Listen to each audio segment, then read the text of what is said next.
وازيكم يا اصدقائي عاملين ايه؟ لسه مستمرين مع بعض في لعبة الزومبي والمستويات بتاعتها. اخر مرة كنا واقفين عند المستوى التاسع اللي كان لو كسبناه يعني هيدينا الشمس اللي هي بتدينا انتاج مضاعف. احنا دلوقتي بنفتح اللعبة مع بعض وهنشوف هيدينا بونص زي كل مرة ولا هندخل على المستويات. اما نشوف بونص يا جماعة، جالنا بونص. هنلعبه برضو، معرفش هيكون اللي هو الصعب بتاع البطاطس اللي احنا بنحدفها ولا بتاع تكسير الفخارة. انتوا عارفين ان تكسير الفخارة ده سهل، فانا ممكن لو لقيته كده يعني مش عارفه هلعبه الصراحه ولا لا. انا عايزه العب اللي هو بتاع البطاطس عشان عندي تحدي ان انا عايزه اكسبه. بستنى ان هو يجي لي الصراحه عشان عندي اصرار. انا ما لا اهزم الحمد لله وبفضل الله، ما بحبش اتهزم. فعايزه ان انا افضل احاول لحد ما اكسبه. فانا هشوف دلوقتي هضغط يس ونشوف هيبقى انهي فيهم، وهشوف يعني لو لقيته الفخاره مفيش مشكله ممكن نلعبوا مع بعض عادي، هو بيبقى في اللذيذ وخفيف كده. الفخاره يا جماعه، طلع الفخاره. بصوا حاجة مش عايزة اقول في الهبل يعني. سهل قوي سهل قوي، اللي هو بصوا مية يعني، اللي هو اي حاجة كده تلعبوها هتلاقي هتعدوا منه، مش زي التانية خالص. انتوا شفتوا معايا التاني عامل ازاي اللي هو بتاع البطاطساية. صعب جدا جدا جدا ان انا اعديه، بس كنت قربت المرة اللي فاتت واحنا مع بعض لو تفتكروا. كنت خلاص في اخر ثواني.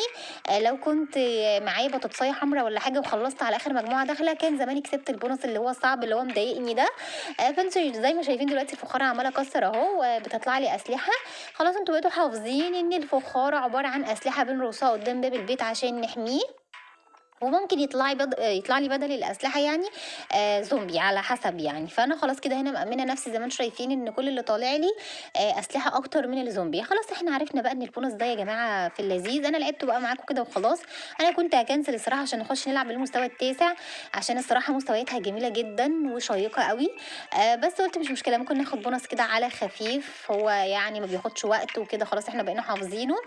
ايه ده؟ بصوا الأحمر ده أنا بكرهه جدا. يلا يا زومبي يا نوتي، يعني بجد رخم. او بصوا السلاحين الاتنين عاملين يضربوا فيه، الازرق والاخضر، وبرده مكمل سريع جدا. والحاجات اللي هو لابسها دي مأمناه قوي. يعني بصوا انا طلعت لي القرايه عماله اسحب فيها عايزه احطها له. بص مش عارفه، تعالي يا ست الحاجه انت تعالي.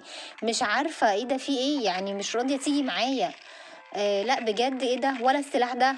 يعني انا مشكله مش كده، مشكله ان انا استهترت بالجيم قوي، استهترت بالمستوى ده، وقلت ده ليفل اي كلام هبل يعني، فعمال اخد السلاح بدلع كده.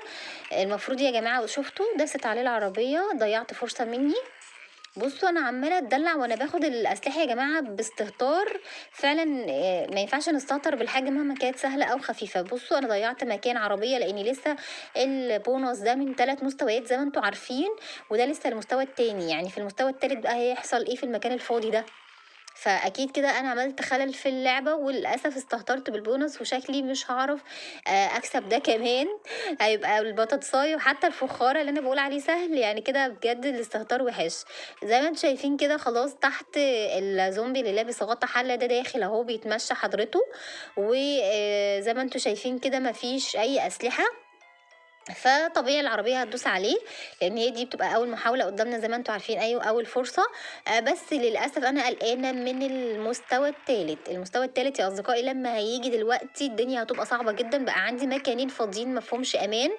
هنا دخلنا خلاص هنفتح بقى. طبعا عدد الفخار بيكبر يا جماعة، واضح كده ان البونص كمان بيتطور زي المستويات بتاعة اللعبة، يعني كل ما بعدي بونص معين اللي بعده بيديني فوق عدد فخار اكتر، وبيديني برضو ايه في المستويات بتاعته زومبي اكتر. فهنشوف دلوقتي. انا اهتميت بقى ان انا احترم نفسي في اللعبة شوية، عشان انا في الاول كنت مستهترة وما كنتش عايزة اهتم، عمالة اقول بقى دي تافهة دي اي كلام، فكنت باخد السلاح كده باي طريقة. السلاح لازم نركز ان احنا ناخده كويس يا اصدقائي، لان احنا لو حطينا ايدينا عليه وجينا نسحبه ممكن ينزل في مكان غلط، ممكن ما يسحبش معانا بسهولة. فلازم نركز. فانا قمت بقى كده ايه ظبطت نفسي، قلت لا ما ينفعش لازم الحق نفسي. وشفتوا بقى هنا باخد السلاح صح وحطيته صح، مفيش ولا سلاح علق معايا عشان انا دلوقتي بهتم ان انا امسكه كويس.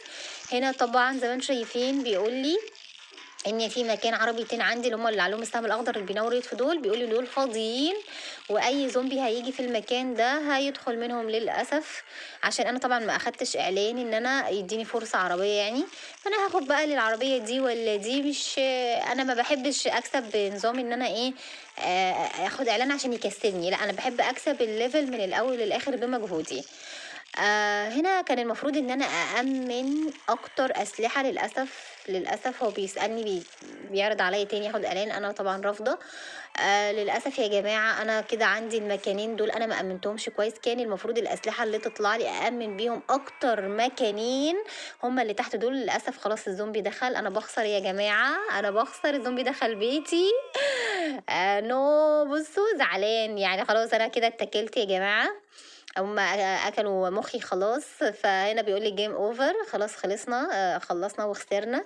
بس بيعرض عليا بقى بيقول لي تشوفي اعلان وممكن تعملي اعاده تانية. انا قلت يس، شفت اعلان يا جماعه وجات لي محاوله تانية، لان انا زي ما قلت لكم ما بحبش الخساره، واتضايقت من نفسي جدا ان انا استهترت بالبونص، فقلت ده فخاره، ده حاجه هبله يعني. فالاستهتار ده خلاني خسرت للأسف، الزومبي دخلوا بيتي وخسروني وما خدتش البونص. فأنا عملت إعادة تاني معاكم بعد ما كنت ناوية أدخل ألعب المستوى التاسع النهاردة في الفيديو معاكم.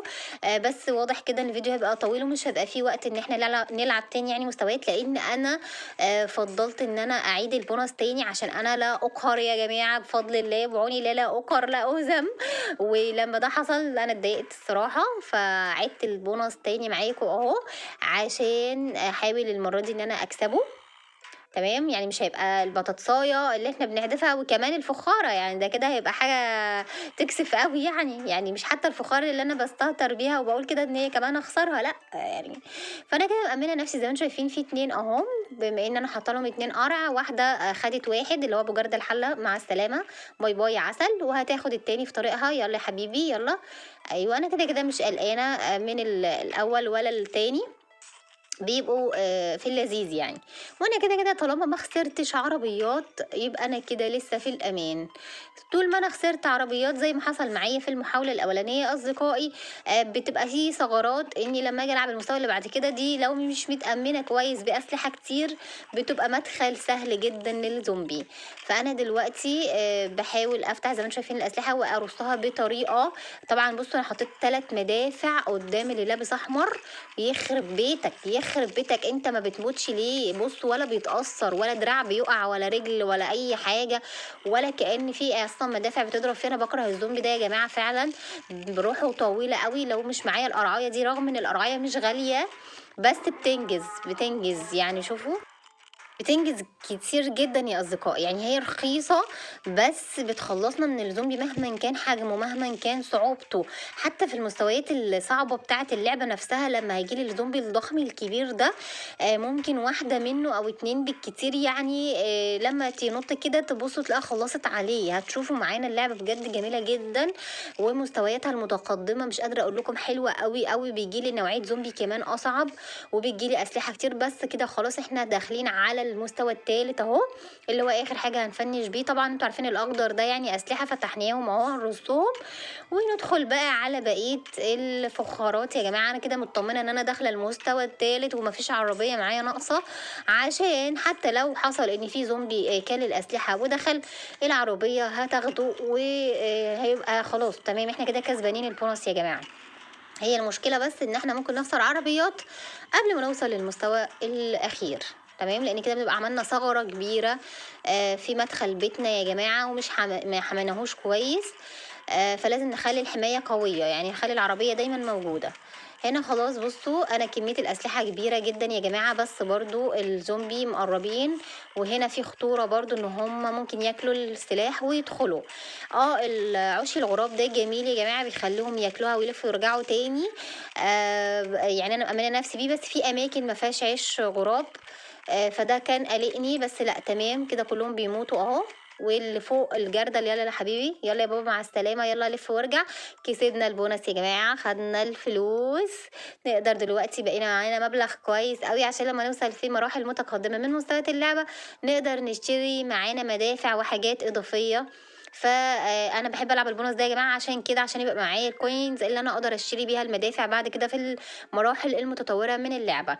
انا ما بحبش يعني اخسر، انا لا اقهر بعوني الله لا اهزم. عدت البونص تاني عشان اثبت ان انا لا يا جماعه انا كنت مستهتره بس في الاول مش اكتر. وبرده بتاع البطاطسايه لما يجيني هفضل مصره ان انا العبه عشان اكسبه. زي ما انتم شايفين هنا دخلنا خلاص على مستويات اللعبه العاديه، والتاسع اهو لسه مش معمول عليه صحه خضراء عشان احنا لسه ما لعبناهوش. لما نلعبه هنكسب الشمس اللي هي بتدينا انتاج مضاعف، يعني بدل ما تنتج شمس واحده بتنتج اتنين في نفس الوقت. دلوقتي يا جماعه انا مش هنلعب بقى اكتر من كده عشان ما اطولش عليكم الفيديو. لو بتعجبكم فيديوهاتنا ما تنسوش تشتركوا معانا في القناة وتعملوا لنا لايك، واستنوني فيديو جديد بمستويات جديدة في اللعبة. ودلوقتي اقول لكم يلا سلام، باي باي.